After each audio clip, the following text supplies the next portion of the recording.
Hey, welcome back to While You Sleep. If this is your first time here, you found a good one to start with. And if you have been here before, you already know what to do. So, let us get into it. Get yourself comfortable. If you are sitting up, lie down now. Pull the covers up. Let the weight of the day start to leave your shoulders. Before you put the phone down, if you enjoy these stories, take 1 second to hit like and subscribe.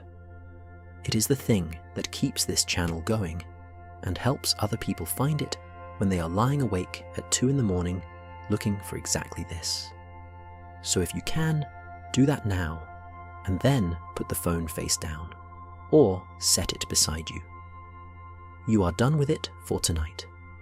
Close your eyes, breathe in slowly, hold it for just a moment, and let it out.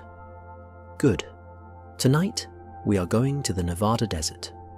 We are going to a place that officially does not exist, to hear the story of a man who says he saw something so extraordinary that the government spent years trying to erase every trace of him, just to make sure no one would believe it.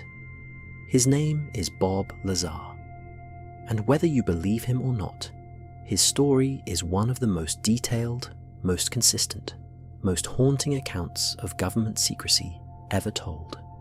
Let your body relax. Let your mind go still. The story will do the rest. Chapter 1. The Desert and the Man. There is a stretch of desert in southern Nevada that does not appear on most maps.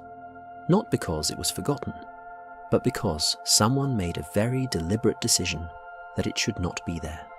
Flat, dry, ringed by mountains that seemed to push the horizon even further away. In the summer, it bakes under a white sun.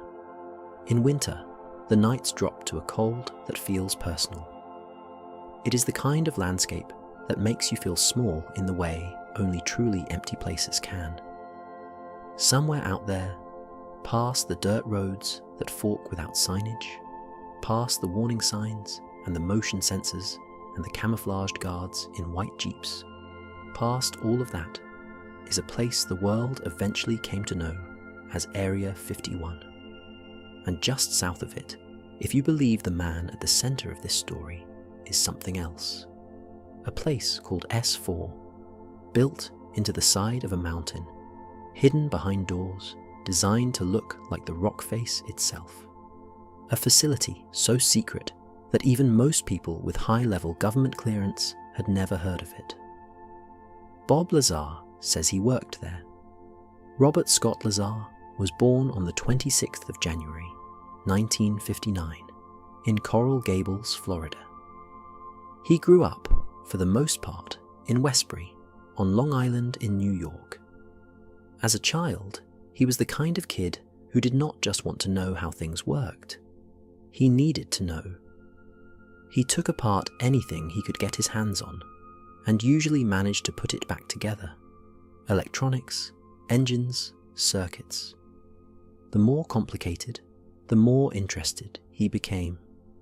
By the time he was a teenager, he had built a jet engine powerful enough to attach to a bicycle and ride it down his street at speeds that must have alarmed his neighbors considerably.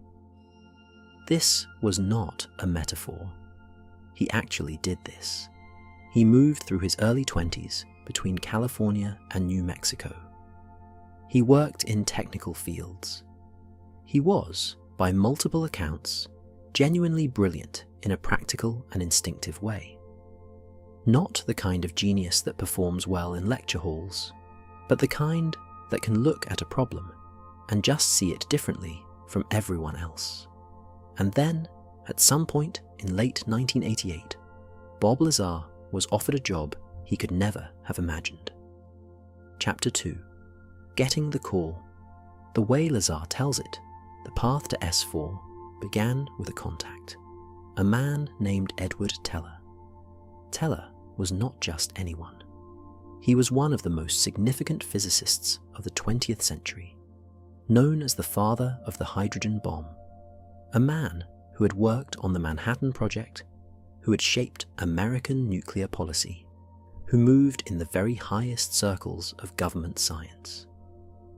Lazar claims he had met Teller at a conference at Los Alamos National Laboratory in New Mexico, where Lazar was working at the time, and that Teller had taken an interest in him.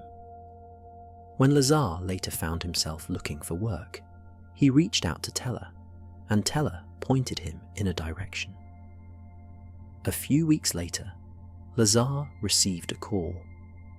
He went through a background check that he describes as extraordinarily thorough, more thorough than anything he had encountered before. Questions about his past, his family, his finances, his beliefs, his relationships.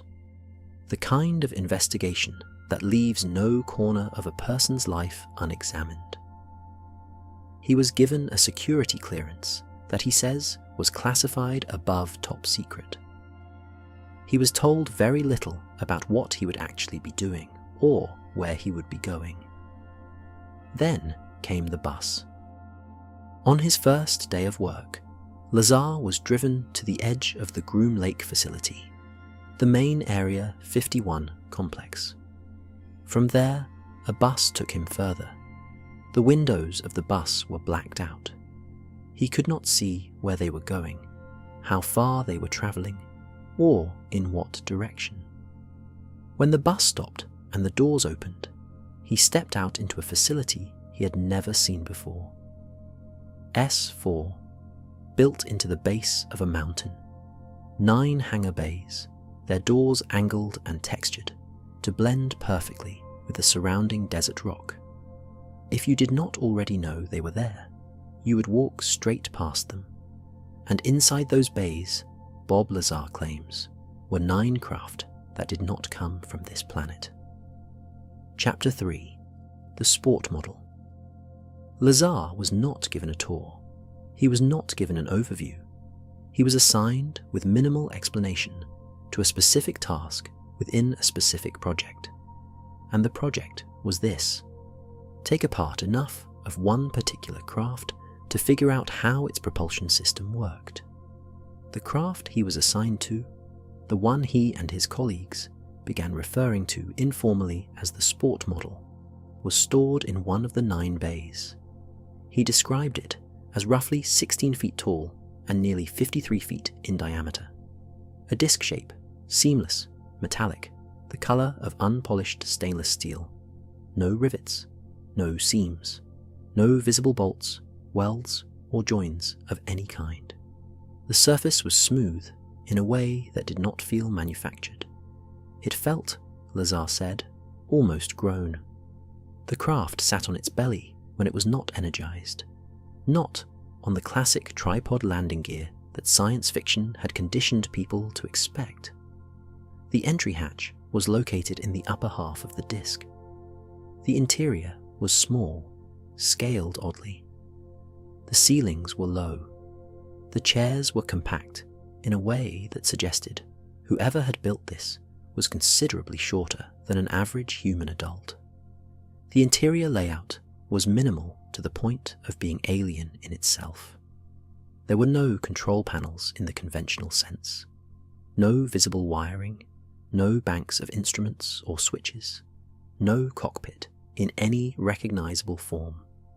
Just smooth curved walls and a central column that rose from the floor to the ceiling. That column, Lazar was told, housed the reactor. The thing that Lazar kept returning to across decades of interviews was the surface. He touched it early on before he was told not to. Cold, perfectly smooth, and impossibly light for its size. He knew, standing next to it in that mountain hangar, that whatever he was looking at was not built by any human hand. Chapter 4, Element 115. The propulsion system that Lazar was tasked with understanding was unlike anything he had ever encountered. And Lazar, by this point, had encountered quite a lot. At the heart of it was a reactor, small, roughly the size of a basketball, housed in the central column of the craft. The reactor did not generate heat. It did not emit radiation in any conventional sense. It produced, Lazar said, a gravitational wave, and that wave was the key to everything. The fuel for the reactor was a substance Lazar had never seen before. It was a heavy, dense, orange metal, machined into small, triangular wedge shapes. He was told it was an element with an atomic number of 115, meaning 115 protons in each atom. At the time, in 1988 and 1989, no such element existed on the periodic table. The heaviest elements known to science topped out considerably lower. Element 115 was theoretical, speculative, a placeholder on a chart of things that might one day exist. Lazar described watching the reactor activate. When the triangular fuel piece was placed inside and the housing was sealed, the reactor created its own gravitational field. A field strong enough that if you extended your hand toward it, your arm would begin to be pulled in rather than simply resting in place. He described leaning into the field and finding that nothing moved, not from the force of the field, but because the field itself held everything perfectly still. Beneath the craft, 3 gravity wave amplifiers were mounted in a triangular arrangement. When the reactor was active, the gravitational output was fed through these amplifiers and directed, not upward against gravity like a conventional rocket, outward, forward. The amplifiers bent the space in front of the craft, and the craft fell into that bent space. It was not flying in any sense that aerodynamics would recognize. It was distortion. The craft was not moving through space so much as space was being warped around it. The destination was pulled closer, and the craft simply fell toward it. Lazar said the implications of this were almost impossible to hold in your mind all at once. If the space between 2 points could be compressed, then distance became irrelevant. The craft was not limited by the speed of light in any conventional sense. It was operating outside the rules of physics as humanity understood them. He did not fully understand it. He was the first to admit that. His team was compartmentalized in a way that meant no single person had the full picture. But what he saw was enough. Chapter 5. What he read. The work at S4 was not only hands-on. As part of his assignment, Lazar was required to read a series of briefing documents, classified papers that were intended to give him enough background on the program to do his job effectively. What those briefings contained changed the shape of everything he thought he understood about the world. According to Lazar, the documents stated that the United States government had been in possession of recovered extraterrestrial craft since the late 1940s. That acquisition, the documents implied, was the beginning of a decades-long effort to understand technology that was centuries or more ahead of anything humanity had achieved. The briefings also described the beings associated with the craft, small, slight, approximately 3 to 4 feet tall. The documents referred to their origin as the Zeta Reticuli system, a binary star system roughly 39 light-years from Earth. Whether this information was accurate, fabricated, or something in between, Lazar could not say. He was reading classified government documents, and classified government documents are not automatically true. But one detail from those briefings has stayed with researchers and believers for decades. The documents, Lazar said, described an ongoing relationship between certain human authorities and these extraterrestrial visitors, stretching back through history. Not a recent encounter, something with much deeper roots. Lazar has always been careful to frame these briefings as what he read, not what he personally verified. He cannot confirm their accuracy. He was given information by an institution that routinely keeps secrets and regularly lies about them when necessary. He understood that at the time, and he has never forgotten it.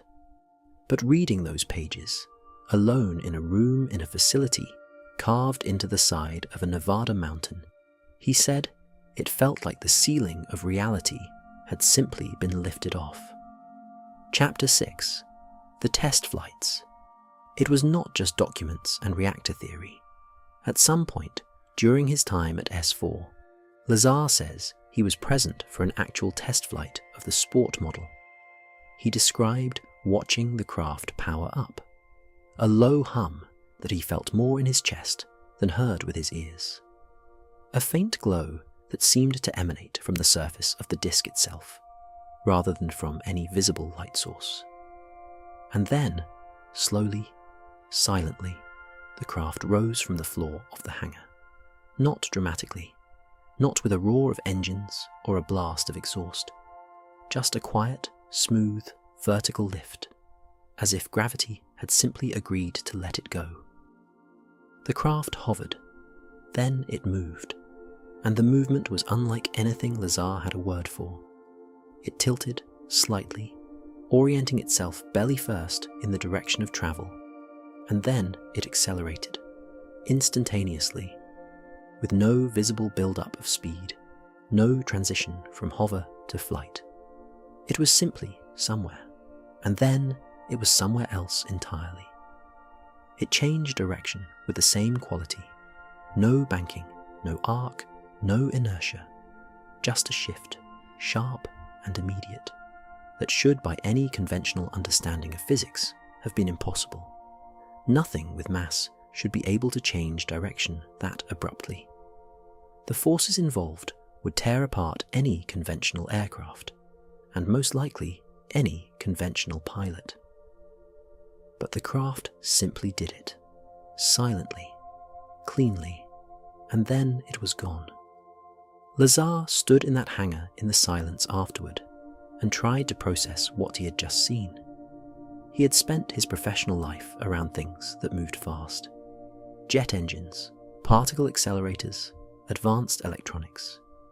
He knew what impressive technology looked like. What he had just watched was not impressive in any familiar sense of the word. It was in a completely different category from anything human beings had built. Chapter 7. The Desert Stakeouts.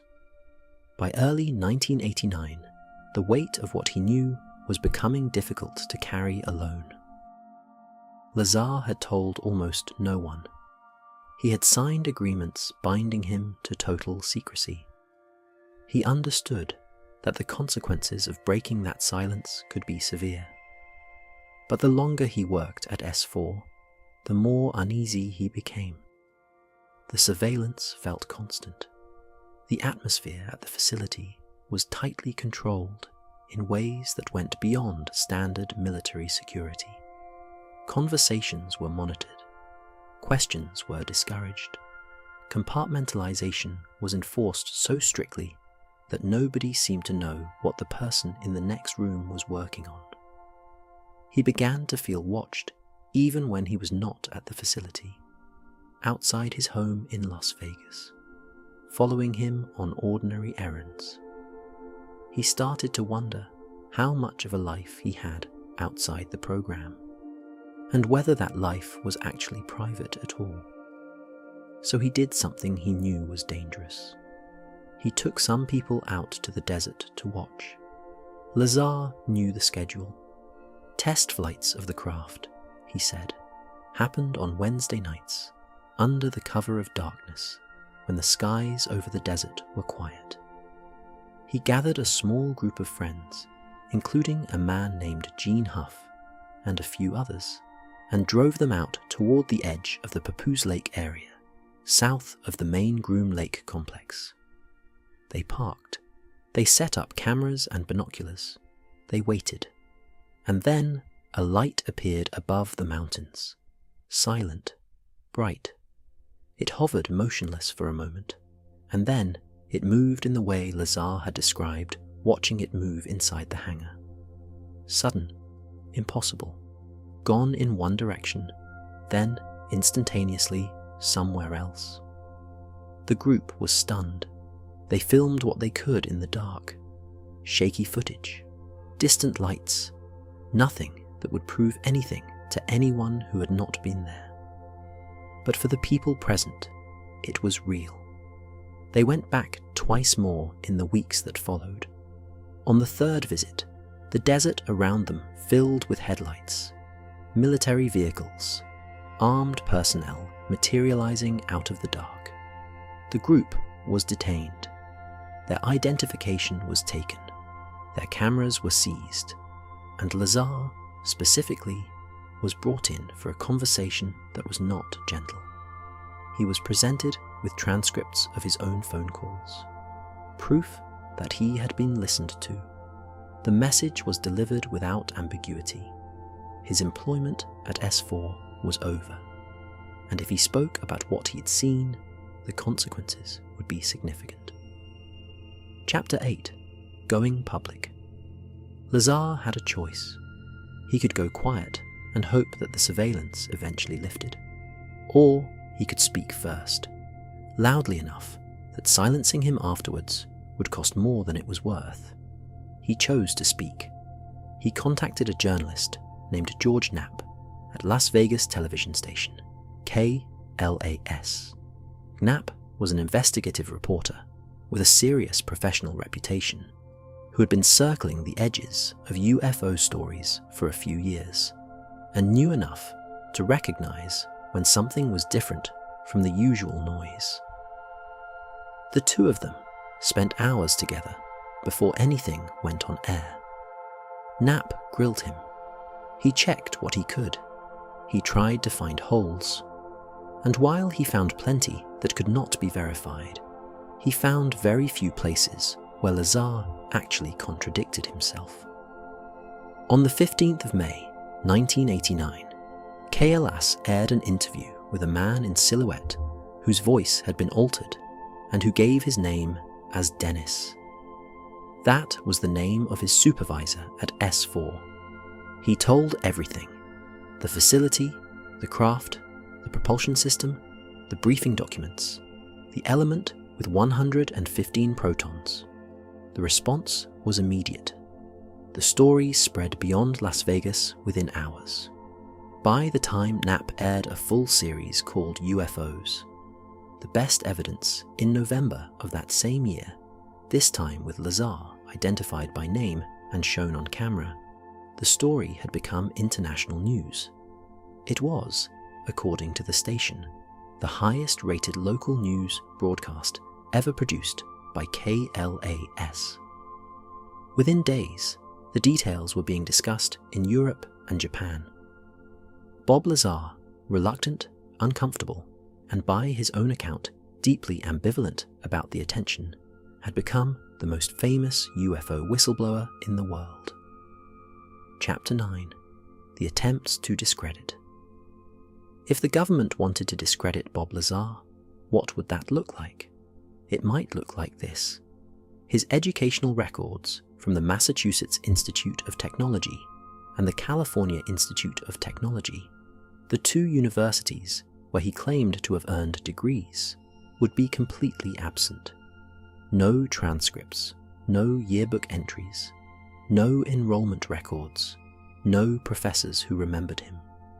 Both schools, when contacted, would say they had no record of a Robert Lazar ever attending.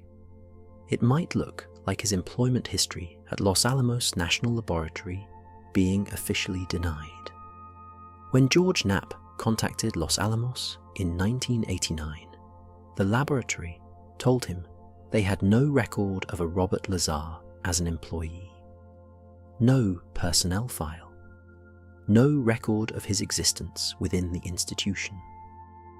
But then, Knapp found a 1982 internal phone directory from Los Alamos, and there listed among the laboratory personnel and contractors was a name: Robert Lazar, listed alongside a notation indicating a subcontractor affiliation, a company called Kirkmayer, and separately, a local newspaper, the Los Alamos Monitor, had run a front-page story in June of 1982 about a young man named Bob Lazar and his passion for jet-powered cars. The article mentioned his work at the laboratory as a physicist. The article was real. The date was real. The archive was real. So, the laboratory that had no record of him also had them in their phone book and had allowed a local journalist to write a feature about him. The explanation that emerged, that he had been a subcontractor rather than a direct employee, explained the missing personnel file. But it also confirmed what he had always maintained. He had been there. And then there was the criminal matter. In the early 1990s, Lazar was arrested on charges connected to a prostitution operation. The charge was reduced to felony pandering, and he completed his sentence. Whatever the full circumstances were, the timing and the effect were convenient. It gave every journalist and skeptic a simple line to put in a story. UFO whistleblower, convicted felon. The credibility question that had already been complicated became significantly easier to dismiss. Lazar has never suggested the arrest was staged. He has simply noted that it happened at a particularly damaging moment in the public's assessment of his story and let people draw their own conclusions. Chapter 10. Element 1, 15 and what came after. Here is a detail that is difficult to argue away simply by pointing at missing records. When Bob Lazar described element 115 in 1989, the element did not exist. Not in any laboratory on Earth. It was theoretical, predicted to sit in a region of the periodic table that physicists called the Island of Stability, a zone where super-heavy elements might, under the right conditions, hold together long enough to be observed. Scientists had speculated about it. The broad idea was not unknown, but no one had built it, seen it, or confirmed it. In 2003, a joint team of Russian and American scientists working at the Joint Institute for Nuclear Research in Dubna, Russia, successfully synthesized 4 atoms of element 115. The atoms lasted approximately 220 milliseconds before decaying. The element was eventually named moscovium and added to the periodic table in 2015. Now, the scientific community is clear that the moscovium synthesized in laboratories is not the same as what Lazar described. It is violently unstable, decaying in a fraction of a second. A stable isotope of element 115, with the gravity wave properties Lazar attributed to it, has never been produced, and there is currently no theoretical framework that predicts one could be. But Lazar has always said that the version inside the reactor at S4 was a stable isotope, a form of element 115 that does not decay, a form that, by his account, does not naturally occur on Earth and may not be producible with current human technology. The critics point to the synthesized version and say he was wrong. Lazar points back and says that the element he described was theoretically impossible in 1989, and yet here it is on the periodic table 30 years later. He was right about the number. Whether he was right about anything else is a question that remains genuinely open. Chapter 11. The life that followed. In the years after going public, Lazar lived a version of normal life that was never entirely normal. He opened a scientific supply company called United Nuclear Scientific Equipment and Supplies, selling chemicals, laboratory equipment, and high-voltage components to researchers, educators, and enthusiasts. It was a quiet, practical business, the kind of thing you do when you want to stay close to science without staying close to the spotlight. But the spotlight had a way of finding him anyway. In 2003, the year moscovium was first synthesized, the United States government raided United Nuclear's business offices and examined sales records. Lazar and his followers immediately connected the raid to element 115, suggesting the government was looking for any material he might have taken from S4. The actual outcome of that investigation was a 2007 guilty plea by United Nuclear to 3 counts of violating laws around chemical sales used to make illegal fireworks. The company was fined and placed on probation. Lazar personally avoided charges. In 2016, the FBI raided United Nuclear again. This time, Lazar claimed, the government was after any sample of element 115 he might have retained from his time at S4. Investigative reporting suggested the actual reason was a thallium poisoning murder investigation in Michigan, for which the FBI needed sales records from companies that sold the chemical. Lazar's company was one of them. Whether you read these raids as routine regulatory action or as evidence of ongoing surveillance is, like so much of this story, a matter of what you already believe going in. In 2018, nearly 30 years after his first anonymous interview, filmmaker Jeremy Corbell convinced Lazar to participate in a documentary. The film, Bob Lazar, Area 51 and Flying Saucers, premiered to packed audiences and introduced his story to an entirely new generation. Lazar appeared uncomfortable throughout, visibly weary, reluctant in a way that felt genuine rather than performed.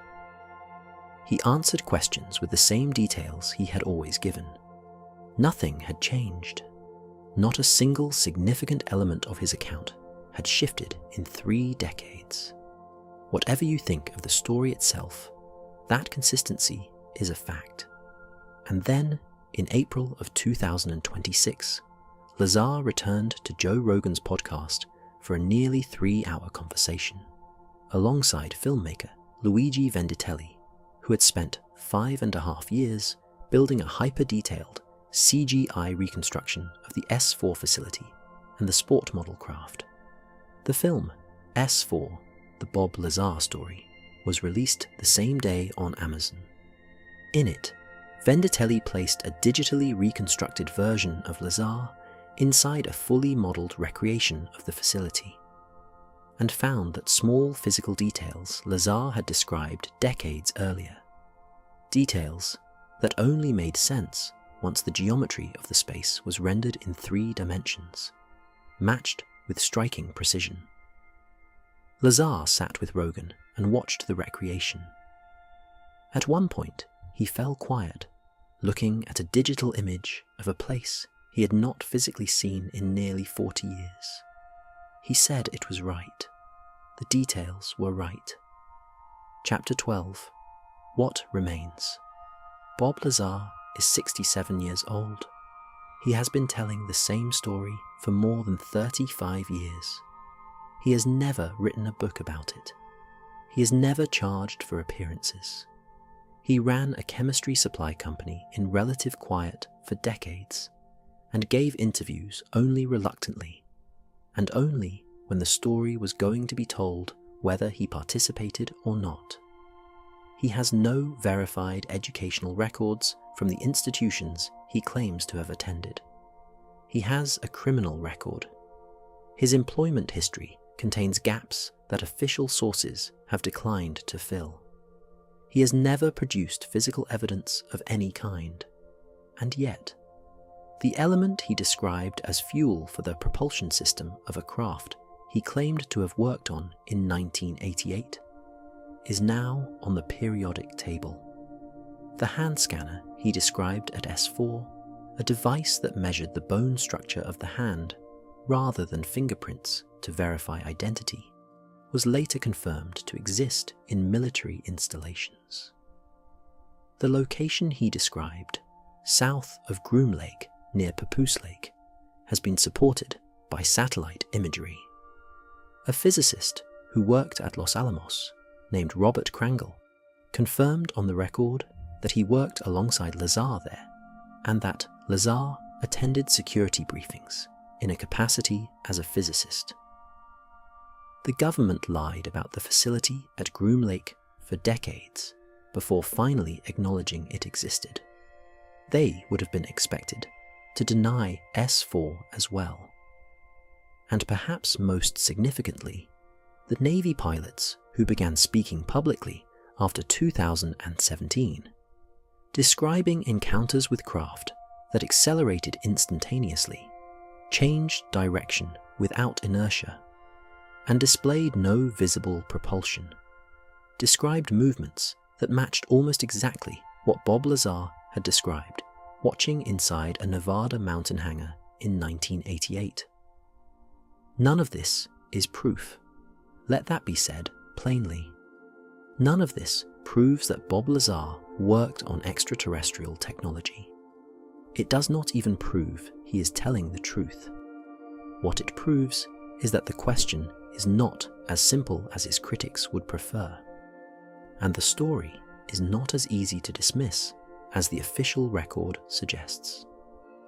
What remains 35 years on is a man who seems tired, who has asked for nothing, who runs a science supply company and answers questions when he has to, and otherwise keeps to himself, who has watched the world slowly, awkwardly, move toward conversations that sound increasingly like the story he told in a television studio in Las Vegas in 1989. He has not said he was vindicated. He has not made that claim. He simply continues to say what he has always said, that he was there, that he worked on something that did not come from here, and that the rest is for other people to decide. Chapter 13. Into the Quiet. The Nevada desert is still out there tonight, empty and vast under the same stars that were above it in the summer of 1988, when a man in a blacked-out bus was driven to a facility that officially does not exist. Whatever happened inside that mountain, or did not happen, the desert does not say. It holds its silence the way deserts do, with a patience that makes human timescales feel small. Bob Lazar lives quietly somewhere outside the spotlight. He tinkers. He runs his company. He gives interviews when something forces his hand and declines when it does not. He carries a story that most of the world has never been able to fully believe, and that a smaller but persistent part of the world has never been able to fully dismiss. He once said that the hardest part was never the disbelief. People not believing him was something he expected and even understood. The hardest part, he said, was knowing that what he had seen could change everything, could rewrite physics, could render fossil fuels and rockets as obsolete as a horse and cart, and knowing that it was locked away somewhere in the dark, waiting for a decision that might never come. That is the thing that stayed with him.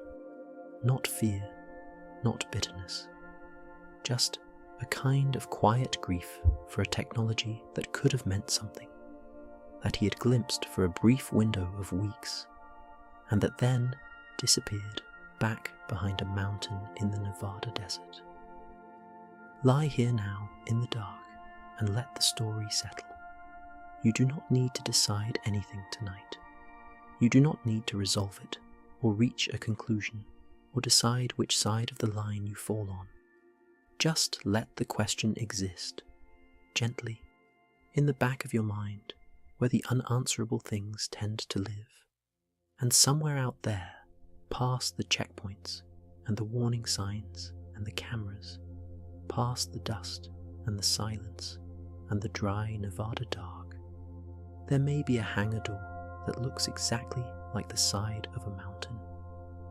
And behind it, something that is waiting with a patience that makes human timescales feel very small indeed. Sleep well.